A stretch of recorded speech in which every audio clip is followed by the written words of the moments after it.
Hello বন্ধুরা, তোমাদের সবাইকে আমার চ্যানেলে আবার স্বাগতম। তো আজকে আমি আবারও চলে এলাম একটি নতুন ভিডিও ও একটি নতুন প্রোডাক্ট নিয়ে।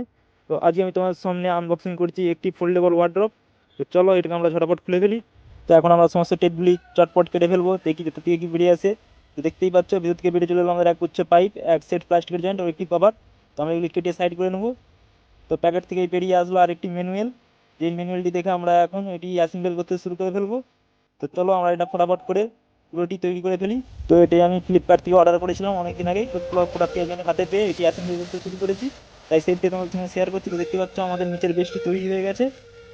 এই ওয়ার্ডরোবটির দৈর্ঘ্য প্রস্থ হলো 60 ইঞ্চি বাই 48 ইঞ্চি। তো এটি আমার প্রাইস পড়ে গেছে প্রায় 700 টাকার মতো। তো এটি আমি ফটাফট আমাদের অ্যাসেম্বল হয়ে গেছে। তো চলো এবার আমরা এবং ম্যানুয়ালে লেখা আছে এটা কিন্তু 60 কেজি অবধি লোড ক্যারি করতে পারবে। তো জানি না এটা পারবে কিনা। তো দেখতেই পাচ্ছ এর কোয়ালিটি তেমনও ভালো নয়, কিন্তু এটি মোটামুটি ঠিক আছে। ব্যাস রেডি হয়ে গেল, তোমার সামনে দেখতেই পাচ্ছ।